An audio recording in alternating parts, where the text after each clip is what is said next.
Hey guys, so this is the first of 7 vlog videos that we're going to do from the SVY site, where we're basically going to, each episode, talk through a synth sound that we would have used on one of the tracks from the album that the concept album that we've just put online, An Evolution of Synth, where each track is basically based on a different era of synth music. The first track we're going to look at today is Brittle.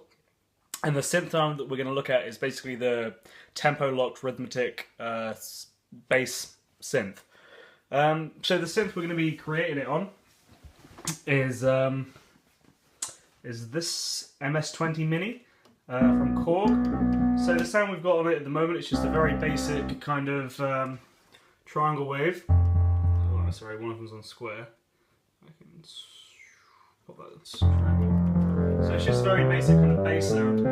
And the sound that we're trying to get is basically this kind of like a dun dun dun dun dun dun kind of vintage kind of driving bass sound. But the trick is to get it tempo locked so that it kind of acts as well as a bass sound as kind of a percussive element, where it kind of because these songs, it's based on a kind of a Kraftwerk vibe, and it's very minimalist, so it's important to kind of keep it kind of interesting and driving. So if we take this kind of basic synth sound, we've got it just going from the phones out into just the standard kind of Tascam external sound card, and that's coming through here on the Logic just as a standard audio there. And basically what you want to do is first make a new stereo software instrument, and that's piano. You want to take that and change it to drum kit. I always use heavy, but it doesn't really matter. So if I open the keyboard here, not that, just open the keyboard. So what you want is a sound like this, a click or a rim shot that has a nice transient on it, something that the synth will be able to pick up really easily.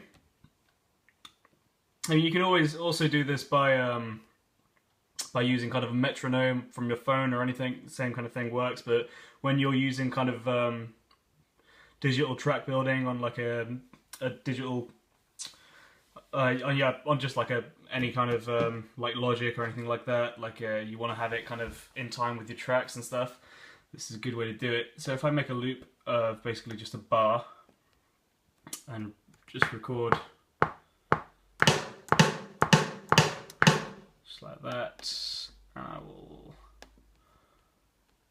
quantize that. So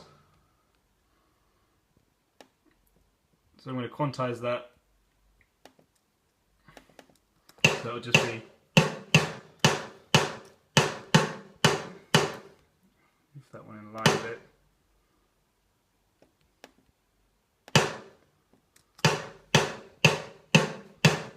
So you've got a very clear sound coming from there. So the next thing to do there is you take the output signal of that. We're using a phono to mini jack, but you can just use like mini jack to mini jack or whatever. Take that out the back of the basically an output from your sound card, and you want to take that and put it into the signal in of the of your synth, or I mean of the MS-20. So basically, if I hit play now, instead of first thing you got to do actually is change the stereo out to an output. So ours is 3 to 4. So when that's playing now, it's coming through here on the output and coming through into the synth through our signal in. I've got the signal level quite high, and take that down a little bit. Just make sure you've got basically a nice signal strength coming through there. And as you can see, that'll be in time. If I hit the metronome now, see, got that flash in time there.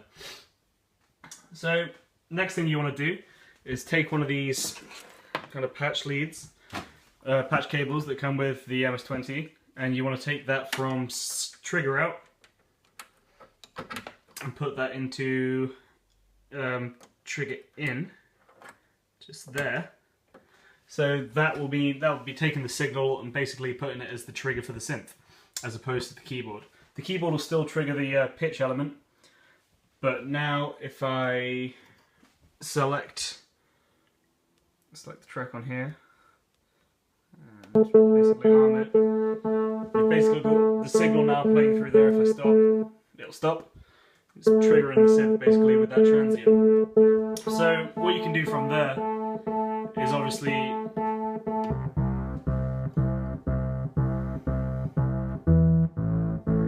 you've got a nice kind of tempo locked sound there. I'll speed it up a little bit.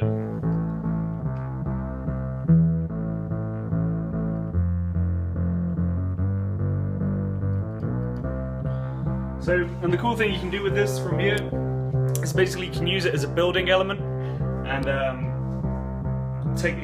because obviously the MS-20's got quite an aggressive filter on it, you can use it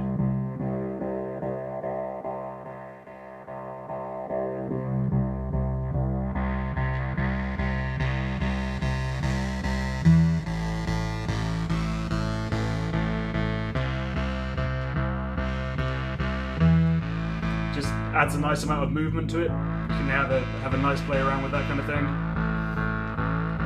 And obviously that's essentially a really easy way to get a cool vintage kind of synth vibe, is using kind of bass tracks like that kind of really pull the track along. It's a good thing to have, like on anything that you're using to emulate kind of vintage sounds. It's a really cool tool. Obviously, next month, we're gonna look at the Ultranova, which is the other synth that we use quite a lot throughout this whole process, and that one's a poly. This is mono, so we kind of combine their sounds to kind of get cool kind of full synth kind of arrangements. But yeah, so I love the MS-20 because it's a really kind of versatile synth. You get things like that. You can get lovely leads from it. You run that through a delay, it just does really awesome things. Something that we do when we record kind of that sound, so that classic sound, is we'll record. So if I want that to record that, and just record a couple of minutes of that, just like that, and then duplicate that track, pan that one left, and then pan the other one right. Just hit record again. You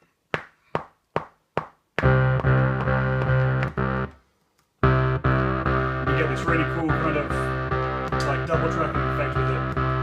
And obviously that's completely in time, and you just get the cool phase from it, which is something that we use whenever we've used this tactic, particularly on the first track though, when we're trying to get that kind of vintage wobble sound to it. It really adds something to it. But yeah, so that's the first kind of sound that we're going to look at through this series. Yeah, thanks for tuning in, and we'll see you next month. Bye!